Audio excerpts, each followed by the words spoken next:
90 псалом. Вы очень хорошо знаете этот псалом. Все знают этот псалом. Но я буду читать сегодня с 14 по 16 стихи. Господь, мы отдаем себя в Твои руки сегодня. Мы отдаем это служение в Твои руки. Мы так хотим получить от Тебя. Наполни нас. Проговори нам. Яви Твое Слово. И дай, чтобы Твое Слово возвесило Твоего народа. Во имя Иисуса Христа. И весь народ Божий сказал. Аминь. За то, что Он возлюбил меня, избавлю Его, защищу Его, потому что Он послал имя, Он познал имя Мое. Воззовет ко мне, и услышу Его. С Ним я в скорби, избавлю Его и прославлю Его. Долготою дней насыщу Его и явлю Ему спасение Мое. Итак, месяц любви и тема сегодняшней проповеди – это за то, что Он возлюбил меня. Друзья, этот псалом настолько сильный. Вы все знаете их, можно с первого стиха читать. Это сильнейший псалом. Вообще-то, она настолько важна и насколько сильный псалом, что я знаю некоторые, я был один из таких, что они ложат Библию под подушкой перед сном. Знаете, иногда даже они открывают Библию именно на эти страницы, на этот псалом, и перед подушкой, где-то возле подушки или возле головкой, и они спят. Они знают, что да, я под защитой, значит, пострахован. Но есть другие, которые не такие, не настолько суеверные, которые просто каждый день читают этот псалом. Потому что они знают, что это работает. И они знают, что это сильнейший защитный псалом. Псалом защиты, псалом обетования, и псалом верности Божией к его народу. И вообще-то даже многие, я знаю даже тоже таких ситуаций, когда многие бабки, многие экстрасенсы и шарады, они даже рекомендуют людям читать этот псалом. Есть такое. Люди насколько знают, что Слово Божие, и особенно этот псалом очень популярный. И они знают, что Слово Божие работает. И они всегда говорят, 90 псалом. Даже люди, которые не возрожденные, которые не ходят в церковь, которые не знают Бога, вы знаете, они знают этот псалом. Все считают. Живущий под кровом Всевышнего, под сенью Всемогущего, успокоится. Говорит Господь, прибежище мое и защита моя, Бог мой, на которого я уповаю. Он избавит тебя от сети ловца, от гибельной язвы. Первыми своими оценит тебя, и по крыльями его будешь безопасен. Щит и ограждение истина его, не убоится ужасов ночи, стрелы, летающие днем, язвы, ходящего в мраке, заразы, опустошающие полдень. Падут после тебя 1000, и 10 000 одесную тебя, но к тебе не приблизится. Только смотреть будешь ушами твоими и видеть возмездие нечестивым. Ибо ты сказал, Господь, упование мое, Всевышнего избрал ты прибежище твоим. Не приключится к тебе зло, и язва не приблизится к жилищу твоему. Ибо ангелам своим заповедает о тебе, охранять тебя на всех путях твоих. На руках понесут тебя, да не прикоснешься о камень ногой твоей, на аспида и Василиска наступишь, попирать будешь льва и дракона. И так далее, и так далее. Это сильнейший псалом на самом деле. И люди знают значимости и действенности этого псалма. И поэтому люди вот, считают его. И люди уповают на этот псалом. И действительно этот псалом работает. Этот псалом очень популярный. Этот псалом, если вы будете верой стать на этот псалом, то этот псалом действительно, она может изберегать вас от многих неприятностей. Однако сегодня я хочу обращать ваше внимание на то, что делает этот псалом действенным и эффективным в жизни человека. Если вы пишете, вы должны это писать. Что делает этот псалом эффективным? Допустим, если вы слушаете меня сейчас, вы видите, что я держу микрофон в руках.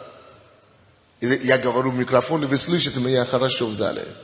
Однако есть сила, которая делает этот микрофон слышим. Это называется динамика.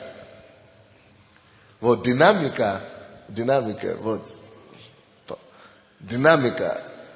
Это то, что дает этот микрофон, мой голос быть слышен. Это то, что дает усиление моим голосом, чтобы вы могли меня слышать. Но есть то, что также делает этот псалом работающим, действенным в жизни человека. Допустим, если вы возьмете машину, вы все знаете машину, то есть автомобиль. Если вы возьмете автомобиль какой-нибудь, и красивая машина, и кузов еще останется, и все красиво. Но если кто-то там потихонечку уберет с этой машины, с этого автомобиля двигателя, то какая бы она ни была красива внешне, эта машина, если вы пойдете туда, налейте бензин, ничего не будет. Эта машина не пойдет. То есть двигатель в данном случае есть та сила, которая делает машиной действенной. Это есть сила, которая усиливает силу, которая делает эффективной, действенной эта машина. Вот таким же образом, вот когда мы берем такой псалом, как 90-й, она красиво все звучит. Потому что она написана прекрасно и красиво, но она преизобилует благословение. Она настолько полно благословение, что очень пре или что-то там говорят. Это переполнена. То есть это переполненное благословение в этом месте Писания. И люди это видят, это красоту видят. Они видят эту сладость в этом. И они все хотят это благословение. Но слушайте, есть что-то, что делает этот псалом действенным автоматически для тех людей, которые живут по этому условию, которые соблюдают принцип действенности этого псалма. И это принцип, это то, что я уже говорил, это название нашей проповеди. За то, что, скажите все, за то, что Он возлюбил меня. О, друзья, этот псалом,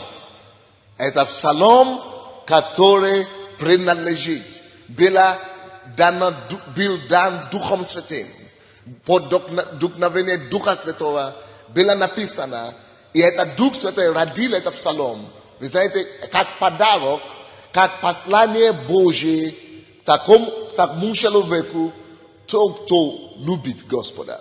Бог вдохновил Давида писать этот псалом как Божье послание ему лично. За то, что он возлюбил его. И Бог хотел этим псалмом передать всем нам, что если я найду человека, который меня любит, искренне любит, если я найду человека, который влюблен в меня, который со мной не играет в шутку, если я найду человека, который всерьез ко мне относится, если я найду человека, который кругом ходит, голова кругом ходит от любви ко мне, который готов делать что угодно, который ему плевать на все, что мир делает, что люди говорят, Yemu ni do diavola, yemu ni do greha, on prosta lubit Isusa. I on gatov zio della glanivo, on adayov sivo sebia yemu, on univo tolkad no mishte, u godit bogu, u gadit shivo, slujit yemu, semi silami, semi sresvami. Bog нашел такого человека в лице Давида. Поэтому он назвал его как человеком по сердцу Божьему. Бог сам посмотрел на Давида и сказал всем нам и всем посторонним, говорит, эй, ребята, вы ищете, кто меня может угодить, а я хочу вам показать на одного такого человека. Вот, посмотрите на Давида. Вот он как раз человек по моему сердцу. Вы посмотрите, как Давид жил. Он постоянно псалмы пишет, как он любит Бога. Вот человек, он постоянно поет песни, он постоянно танцует перед Богом, чтобы постоянно доказывает Богу, что он его любит. У него были массы проблем. Бывает у него моменты разочарования. Иногда он проклинает вообще его врагов как-то. Но всегда заканчивается эти псалмы тем, что Господь, ты мое упование, ты моя любовь, ты мое прибежище, на тебе уповаю. То есть он страшно влюблен в Бога. Страшно влюблен в Бога. И Бог говорит, эй, ребята, вы хотите знать, кому мое сердце лежит вообще-то? Каким типом людей?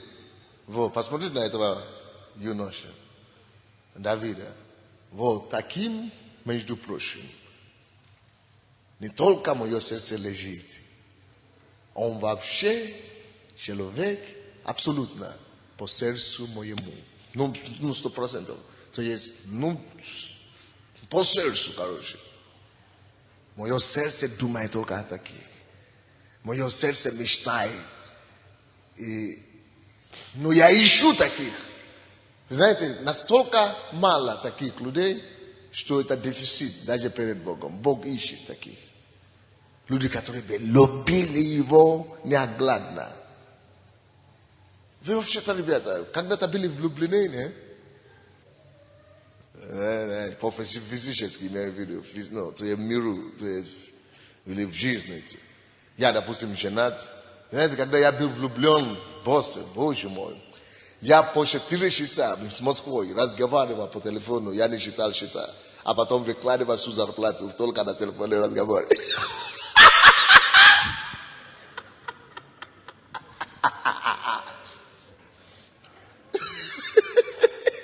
Это называется влюблен. Я удивительно, что с мужчинами происходит. Или вообще, не только мужчины, вообще с людьми происходит. Они такие вещи вытворяют, когда они влюблены, а потом поживут пару лет, и та же женщина просит, дай мне 2 рубля. Да что? Сколько я получаю?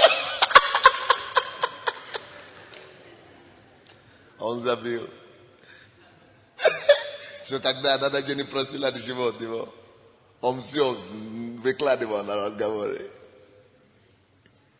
Вот почему Иисус, Евангелие говорит, то есть Писание говорит нам, Ефесянам, что мужчины, не забудьте, ваша основная задача, мужчины, мужья, любите ваших жен. Когда вы любили их, помните, как вы поступали? Это ваша самая главная проблема и задача. Вы продолжаете любить вот так. Когда ты влюблен, когда ты влюблен, ты готов сделать все для твоей жены. Вы знаете, если вы когда-то любили кого-то, не позвольте дьяволу украсть эту любовь от вас. Просто не позвольте дьяволу украсть эту любовь. Просто не позвольте дьяволу украсть. Любите и отдадите сердца за вашего... Просто продолжайте любить вашего возлюбленного мужа или жену. Но Бог говорит нам, что тот, кто любит его, как Давид. Вот как мы говорим, мы можем это говорить. Вы можете так подумать, что вы любите Иисуса, как вы любили вашу жену. Вы готовы делать все. Вот как я любил босса. Я был готов делать все для нее. Вы знаете, что мой девиз с боссом до сих пор? Тогда я придумал это дело. До сих пор это мой принцип. Поэтому, наверное, Бог сберегает нас от конфликта. У нас нет проблем. Потому что, когда ты влюблен, вы знаете, что я сказал, я говорю, боссе, я хотел угодить ей, как только можно. Я придумал девиз. Я говорю, всю мою жизнь к тебе будет только один принцип в отношении. Вот такой девиз. Твое желание будет мне приказ. Кроме Бога, кроме того, что Бог говорит и желает, кроме воли Божьей, вот твое желание, это у меня приказ. Я не забываю это слово до сих пор у меня здесь. И когда ты говоришь женщине, и когда ты настроен так, чтобы желание девушки, в которой ты любишь, тебе приказ, тебе не приходит в голову кричать на такую женщину. Тебе не приходит в голову абсолютно, тем более, вообще обижаться. Вообще, представляешь, да? И когда ты любишь Бога, и когда мы с вами любим Бога, мы не будем жалеть ничего для Него. Его желание будет не только охотно нам слушаться, будет для нас приказ. Вот почему Он говорит в Евангелии от Иоанна, 14 глава, 15 стих, что кто любит меня, то соблюдает заповедь мои. Когда ты любишь Его, ты даже не упрашиваешь у Него, какое желание очередное соблюдать. Ты не навязываешь себе соблюдать Его заповедь. Ты не заставляешь себя заставлять Его заповедь. Тебе охотно, ты хочешь угодить. Ну, слушай, ты выкладываешь все для... Вот я сам самостоятельно боссу сказал, вот твое желание будет мне приказ. То есть я так хотел угодить ее. Я так хотел доказать ей что-нибудь. Вот таким же образом с Богом. Если вы действительно любите Его, не то, что Его заповеди не тяжкие, но вы влюблены серьезно, вы не расходитесь, вы не расстаетесь с этим словом, вы хотите, но глотать это слово, влюбляться больше в Иисуса. Это то, что сделал этот наш Давид. Давид всегда пел. Я представляю Давида, как он пошел на парк, или в парк, с гитарой. У него не была гитара, у него был какой-то инструмент израильский там. И гитаром поет любовные песни Иисусу. Иисус, как я тебя люблю. Как он ходил по берегу моря, и он говорил, израильские юноши, посмотрите на меня, я влюблен в Господа Иегова. Бог видел любовь в сердце Давида. Поэтому он дал ему этот псалом. Слушайте, ребята, это псалом 90 для любящих сердец. Это псалом для тех, которые, она будет работать только для тех, которые страшно влюблены в Иисуса. Это место писания для тех, которые любят Его. Он говорит, за то, что Он возлюбил меня. За то, что Он возлюбил меня. То есть Он говорил до того, много-много чего, благословения какие. Так? До этого 14 стиха. И тут, в этом 14 стихе, Он дает нам ключ к этому псалму. Для кого этот псалом будет работать? Почему этот псалом именно дан Давиду? За то, что Он возлюбил меня. Как ты любишь Его? Мы все любим читать этот псалом 90. Мы все хотим получить благословение в псалма 90. Он не будет так как должна для тебя. Он не будет до конца работать в твоей жизни. Божье обетование не будет действовать до конца твоей жизни. Если ты не можешь Богу доказать, что ты фанатично влюблен в Него. Что Он есть твой приоритет. Что Его желание это тебе приказ. Что Его воля это твой приказ. Что Его слово это твой приказ. Что Его заповедь это твое желание. Что ты ничего больше не хочешь. Что Он номер один. Выше приоритет твоей жизни.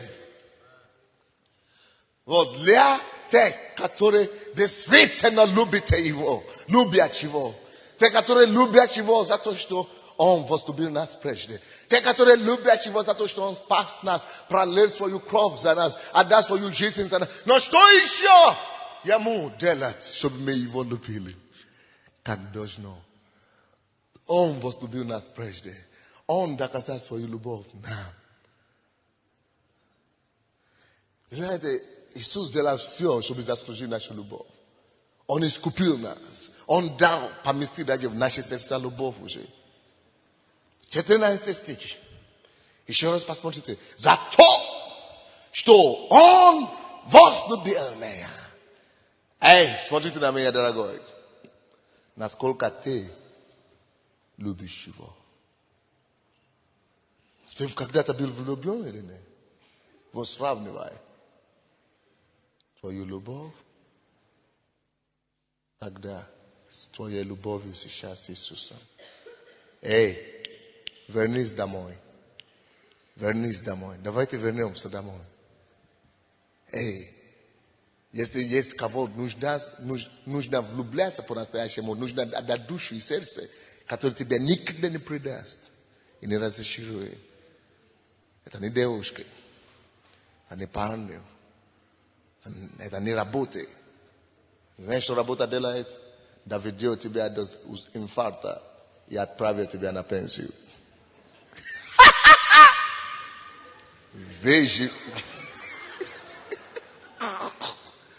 Выживи все соки из тебя и отправит на пенсию. Если не могил, в лучшем случае. Эй, дорогой! Но наш возлюбленный Иисус, Он поставил, когда ты Его любишь, это значит, что и твое сердце, и твое сокровище там, на небеса, где ни ржа, ни молния не может прикасаться. Эй, в безопасном месте ты. Он хранит твое сердце. Никто не обидит это сердце. Никто не ранит это сердце. А Он всегда будет тебя лелеять. С Иисусом. Стоит любить Его. 100% я вам говорю. Стоит быть влюблен в Иисуса. И Он говорит таким людям, которые любят по-настоящему. Не просто как-то абстрактно, как мы говорим. Любить Его по-конкретно, по конкретике. Вот как я тогда любил Бога, как ты когда-то влюблен в школе, или после школы. То теперь тебе надо вот так же радикально, конкретно любить Его и показать это на деле. За то, что Он возлюбил меня, первое, избавлю Его. Любовь твоя к Иисусу обеспечивает твою безопасность. Напишите это себе. За то, что Он возлюбил меня, избавлю конкретно. То есть киллеры тут не при чем. Не грозят киллеры тебе. За то, что Он возлюбил меня, избавлю Его. Тебе не надо даже молиться иногда. За Господь, кровь Иисуса каждое утро. Ты просто верь в это слово. Я Его люблю автоматически. Твоя любовь к Нему, моя любовь к Нему работает на пользу мне. Алло, и когда мы говорим о любви к Богу, Te думаешь, что это Бог скушается за твое любви, но Богу надо ела, Богу плохо, или Бог не достает любви, одинокой женщины ищет мужа, любовь. Не, Бог это не одинокая женщина, это другая история здесь абсолютно. То есть,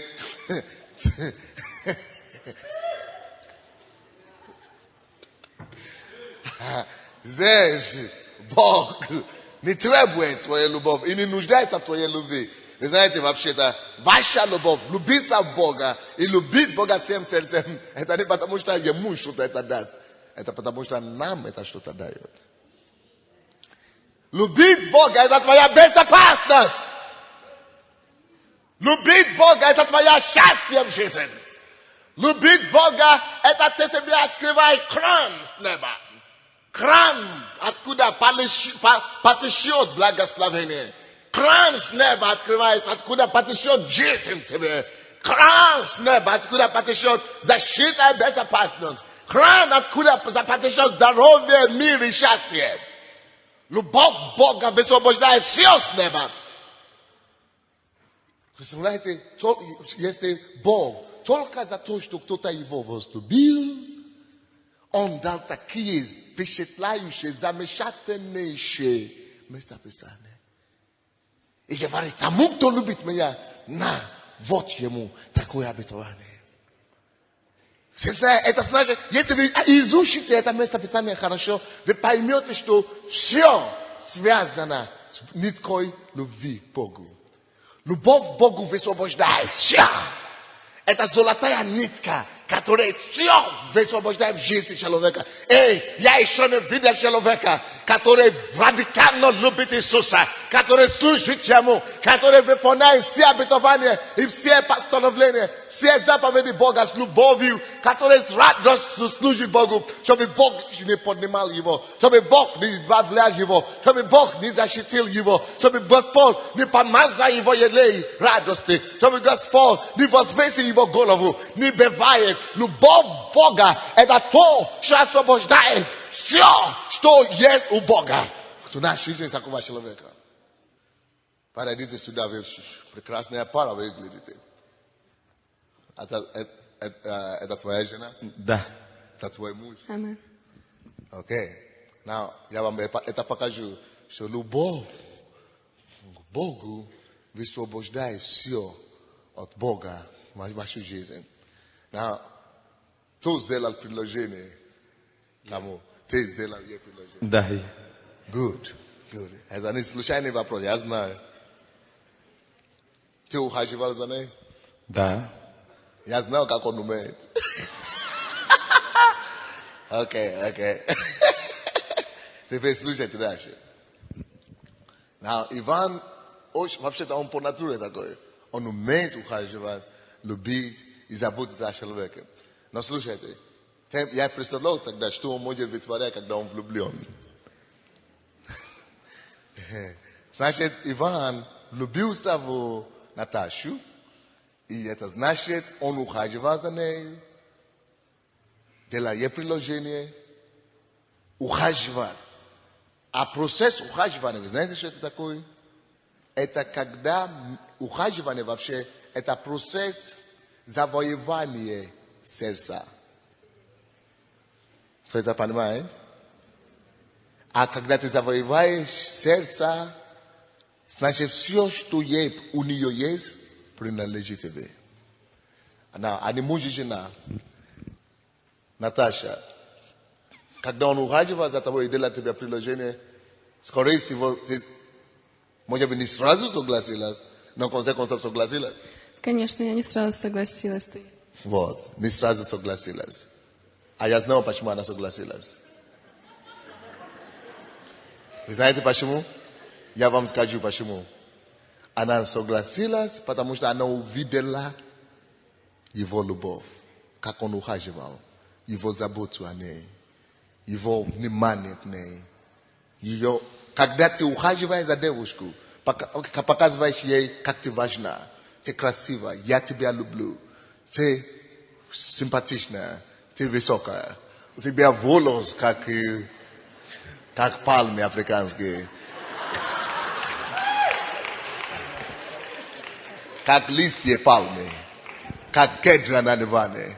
Ты прекрасна, ты единственная, ты лилия среди тернеев мира сего. Все остальные терны, а ты единственная лилия. Ты прекрасна все, ты самая. Это любовь. Мы сказываем любовь. И я знаю, она не сразу согласилась, но она согласилась только после того, как она убедилась в его любви. Как она убедилась, что он действительно его влюблен в ней. Это правда? Это правда, да. Абсолютно. И все женщины, которые здесь, ваши сердца, удалось вашим мужьям завоевать ваши сердца только после того, как вы увидели, что они действительно любят, вы видели их отношение к вам, их заботу к вам. Они своей любовью завоевали ваши сердца. Они именно завоевали ваши сердца. Они покорили ваши сердца. Они покоряли ваши сердца. Вы сдались. Окей. Она сказала, что не сразу согласилась. Но потом согласилась, когда она увидела, как он заботился, как она увидела его любовь. Но посмотрите, слушайте сюда. Бог тоже самое. Бог говорит, за то, что он возлюбил меня. Так можно и сказать сейчас. Наташа согласилась выйти за Ивана замуж за то, что он возлюбил ее. Она могла бы так сказать, за то, что он возлюбил меня, я согласилась выйти за ним замуж. Что значит согласилась выйти за ним замуж за ним? Слушайте сюда. Это значит, выйти замуж, это самое ответственное решение, которое есть. Это женщина согласится выйти замуж за мужчину любой. Чтобы согласиться, это сильнейшее, это тяжелейшее решение. Это значит вручить мою жизнь полностью, вся я, как я есть, в руке, его руке. И вы знаете, почему она приняла такое решение? Не потому, что она знает его родителей. Не потому, что она знает, откуда он приехал. Не потому, что она знает, какое его состояние. Она согласилась на это только по одной причине. Потому что она убедилась в его любви. Любовь завоевала. Алло, слушайте теперь сюда. Что значит она согласилась? Слушайте внимательно сюда, на меня смотрите. Что значит она согласилась? Это значит, она отдала ему всю себя. Когда женщина соглашается выйти замуж за мужчину, это значит, она даже согласилась, чтобы он мог раздеть ее. И видеть ее, как она есть. Быть женой. Это самое последнее.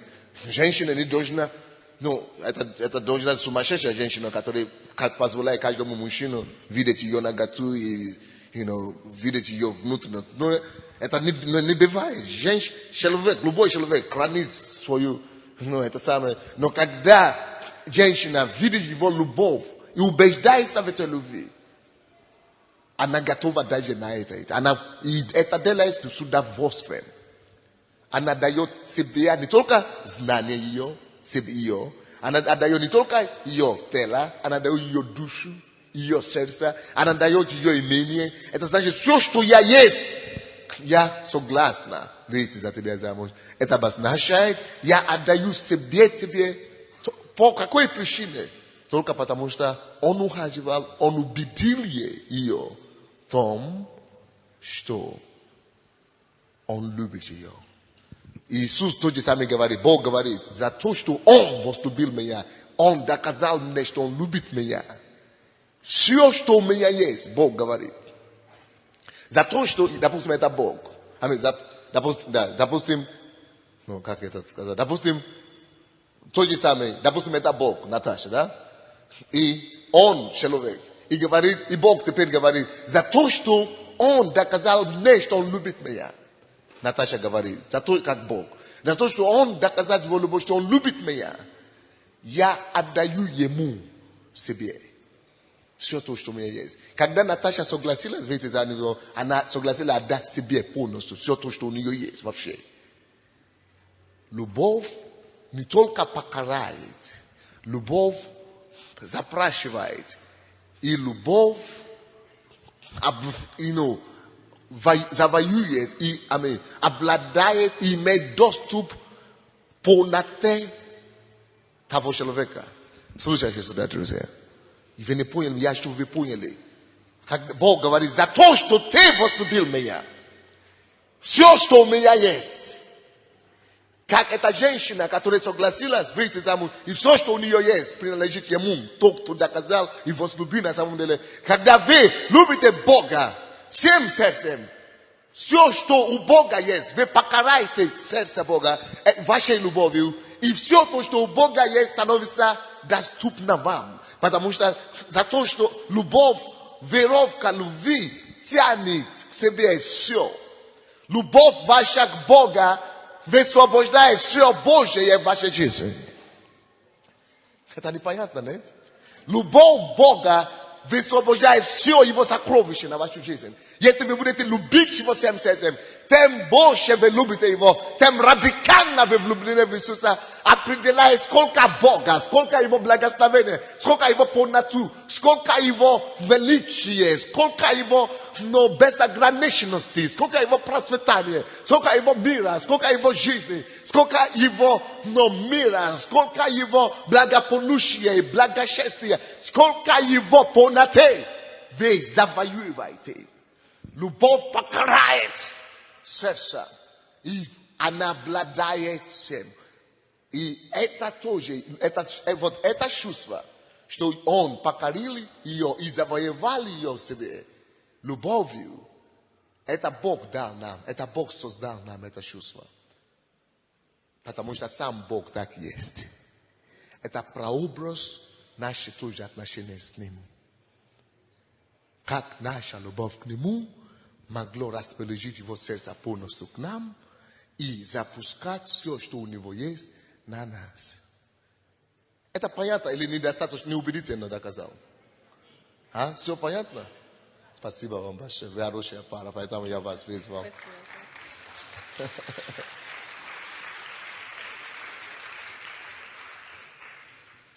Вы понимаете, о чем речь?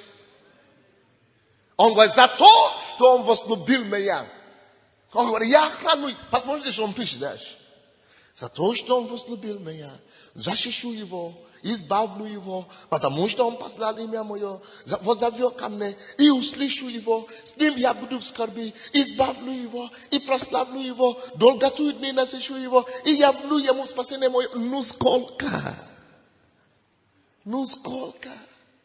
И все это отвечено на то, только на один условие, только на одно условие. Ты докажешь Богу, что ты не просто поешь ему религиозно, потому что ты попросили петь. Ты не просто потанцуешь, потому что так принято. Ты не просто молишься ему, ты не только читаешь Библию, потому что сказали надо. А ты любишь его сердце. И он это чувствует. Вот когда это есть, так на самом деле. Все высвобождается. Все с неба высвобождается. Вот почему написано. Иисус, какая самая большая заповедь? Иисус сказал, а только одна и самая великая.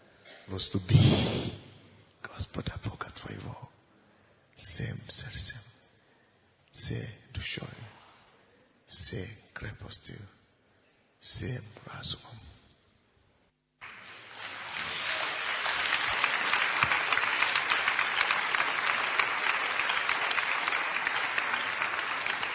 Почему именно это самое большое?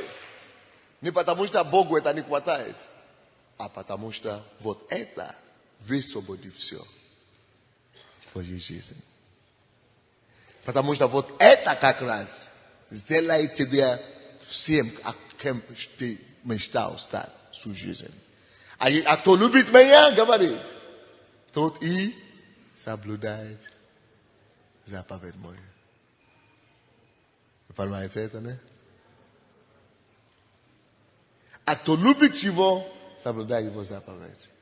Того он избавляет, того он защищает, тому он слышит, даже когда тот еще не успел спросить. Твоя молитва становится Не бажидай, чтобы ты молился. Не который из вас вы молитесь теперь, вы молитесь под году, под два, и как будто Бог глухой. Слушай, Бог не глухой. Его ухо не отяжелело, и его рука не отяжелела, чтобы спасти. Вы знаете почему? Иногда туговато бывает наши молитвы к Нему. Бог-то знает, что наше сердца не расположено к Нему в любви. Она расположена к вещам любви. Она расположена в каким-то стремлениям, амбициям нашим, карьеризмом каким-то. Мы чего-то другое любим, только не Его. Поэтому и туго становится. Но когда человек любит, и Бог находит сердце любящее, Он говорит, я избавлю его, я защищу его, он призовет ко мне, я его услышу. И когда даже еще речь у него, я уже ответил. Разве это не класс? И долготою жизнь насыщу его. Разве это не здорово? Еще одно место Писания до того, как мы закончим. Откройте Евангелие от Иоанна, 14 глава, 21 стих. 14 глава, 21 стих. Кто имеет заповеди мои и соблюдает их, тот любит меня. Алло, по определению Иисуса, значит, кто его любит, согласно этому местописанию, кто его любит? Громче все ответьте, пожалуйста. 21 стих, 14 глава. Кто любит Иисуса?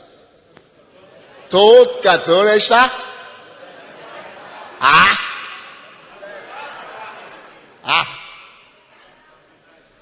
Сейчас они неубедительно. Это уже другое дело. Тот, кто соблюдает его заповедь, тот любит. Потому что любовь не может быть только в слове. Она должна быть на практике. Это как я говорю Боже, что я тебя люблю. И мне жалко звонить и тратить деньги по телефону. Мне жалко благословить ей, да ей что-то подарок. Любовь не может быть без действия, без дела. То есть, если вы любите, вы страшно хотите сами соблюдать. Но что-то угодить, что-то делать, чтобы соблюдать его заповедь. Конечно же, кто любит, то соблюдает. Так что, если вы хотите проверять себя, насколько вы любите его, насколько вы охотно хотите повиноваться ему. Не как заповедь, не то, что, если я хочу любить Бога, я сначала должен соблюдать его заповедь. Нет, наоборот. Тот, кто любит, автоматически соблюдает заповедь. Хочется соблюдать. Хочется, но само собой как последствие. Когда ты любишь, тогда заповедь Бога становится легко соблюдать. Потому что ты его так любишь, то его заповеди ты просто охотно хочешь соблюдать. Но когда ты не любишь его, ты просто стараешься в силе своей, сам, от труда соблюдать. Тебе тяжело быть христианином, тебе тяжело быть верующим, потому что ты начинаешь думать, что того нельзя, потому что ты стараешься все это делать без любви к нему. Сначала люби его, и ты даже не заметишь, что сколько там заповедей есть вообще. Хочется тебе просто угодить ему напролет, и все. И что, 21 стих. Кто имеет заповеди мои и соблюдает их, тот любит меня, правда? А кто любит меня, слушайте теперь, доказательство того, что я вам сказал. А кто любит меня, тот возлюблен будет Отцом моим. Любовь вызывает, провоцирует на еще большую реакцию любви. Почему Наташа согласилась на любовь этого Ивана? Почему Наташа согласилась выйти замуж? Потому что когда он ухаживал, он доказал ей, как он любит ее.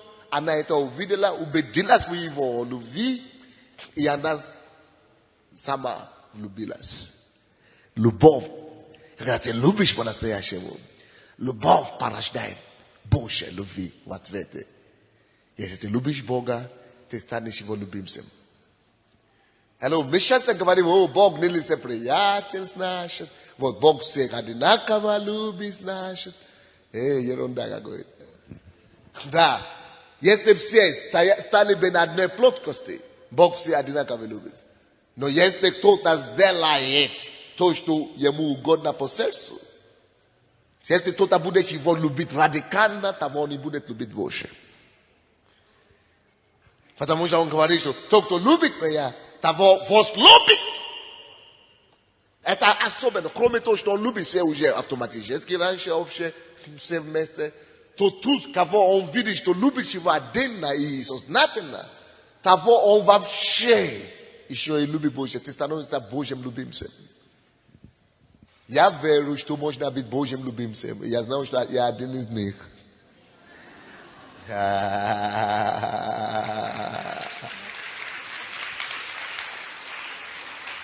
У него много любимцев в этом мире. Потому что он говорит, кто его любит, то соблюдает, любит его радикально, настолько, что им радостно соблюдать его заповедь. Он говорит, тот будет возлюблен отцом моим. И я возлюблю его. Это еще двойная любовь. Отец возлюбит его, еще Иисус сам возлюбит, и еще самое интересное еще впереди. Только по причине одной любви к Иисусу. Он говорит, и явлю себя ему. Личное откровение, личное знакомство с Иисусом, личное отношение. Он говорит, я проявлю себя ему. Я явлю себя этому индивидуально. Почему столько много людей верующих сегодня, они их полно в нашей церкви, которые знают, что Бог есть, они получали от него чудеса какие-то, но они практически его не знают, с ним еще не столкнулись. Знают, что, проповеди слушают, они знают, что все правильно, но они сами откровения об Иисусе еще не получили. Потому что он обязан и обязал себе явить себя только тем, что возлюбили его особенно, радикально. За то, что он возлюбил меня. Вы видите, какие грани не заканчиваются. Это как горизонт, это как это называется, не заканчивается. Ты думаешь, что вот уже сейчас закончится, горизонт, да? Ты думаешь, что вот сейчас закончится, не заканчивается. Тем ближе, тем больше ты путешествуешь, тем больше еще раз открывается. Горизонты, которые не заканчиваются. Вы знаете, что такое горизонт, да? Допустим, ты смотришь сейчас на облако. Ты смотришь, вот сейчас конец Киева там, заканчивается облако. И ты взял машину, проедешь туда, где заканчивается облако. Небо. Ты проехал туда. Я же видел только границу, вроде бы закончился уже небо. Не закончится еще туда простирается дальше. И если ты вот так будет лететь до Африки и обратно, не закончится. Горизонт открывается, будет открываться новое. Потому что вообще кругом идет. Но ты никогда не видишь конец. Вот как любовь. Как если ты осмелишь любить Бога, осмелишь радикально влюбляться в Него, нету конец горизонта Его славы, который будет открываться тебе. Я явлюсь Ему. Потрясающая вещь. 23 стих также. Иисус сказал ему в ответ, кто любит меня, тот соблюдет слово мое, так? И Отец мой возлюбит его. И мы придем к нему, и обитель у него сотворим. То есть, они говорят, плюс тому, кроме того, что сначала я явлю себя ему, какой я есть, я мои тайны все принесу и явлюсь ему. Но это полдела оказывается. Кроме того, что я явлю себя ему, мы даже, если он будет еще больше меня любить, мы даже на такой пойдем. Я и Отец мой, мы вообще придем. И мы так приблизимся к нему так сильно, что люди подумают, что мы вообще не покидаем его. Чтобы каждую секунду мы в нем, мы будем обитать в нем. Однажды кто-то мне, а в Америке, я сейчас был в Америке, и эти проповедники, некоторые проповедники, они говорили, они сами уже мне признавались, так, они за обедом, они говорили, слушай, сколько проповедников не приезжали к нам. Допустим, то, что я сейчас скажу, для вас это не имеет значения, потому что вы уже привыкли к пастору, и вы не замешаете это. Это уже много раз видели. Для человека, который близкий, вы уже, то есть близость, а не фамильярность, то есть вы уже не замешаете некоторые вещи. Но они говорили, сколько проповедников не приезжали к нам, мы такого еще не видели. В этом Сандее, когда он проповедует, когда он говорит, такое впечатление, что Бог от него не отходит. Что он постоянно его чувствует, его видит. Что Бог рядом с ним. Что-то в этом человеке другое. Мы теперь убедились, что то, что в Деянии апостолов, тоже здесь сегодня может быть говорит. Они сами мне это говорили. Это просто цитат. Это правда. Когда ты любишь Бога, Бог настолько реальный в твоей жизни. Он приходит и обитает там. Настолько, что даже посторонние могут чувствовать, что-то с этим человеком 100%. Он не сам. То, что открывает это ключ, друзья, любовь к нему. Преклоните ваши головы. И скажите Богу, вы хотите его любить. И все 90-й псалом, друзья, все 90-й псалом принадлежит. Это все обетование для тех, которые любят. И радикально его любят. Закройте ваши глаза и скажите ему, что вы хотите его любить. И сильно, всем сердцем, ничего не удерживая, полностью, на 100% любиться в него и служить ему. Помните, когда вы когда-то влюблены были?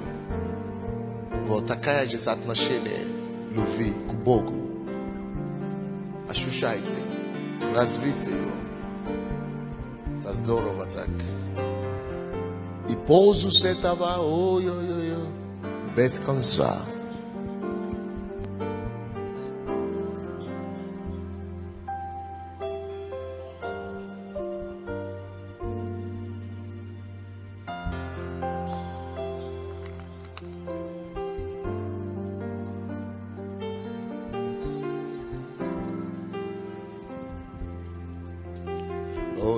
Как мы хотим любить тебя. Намного сильнее, чем жизнь. Сильнее, чем всякого человека. Хотим вас любить и отдать себе. Я отдаю всего себя тебе. Я отдаю душу, я отдаю тело, я отдаю дух. Наполни себя. Наполни собой мной. Хочу любить полностью тебя, возлюбить тебя всей душой, всей жизнью. Отдаю душу, отдаю сердце,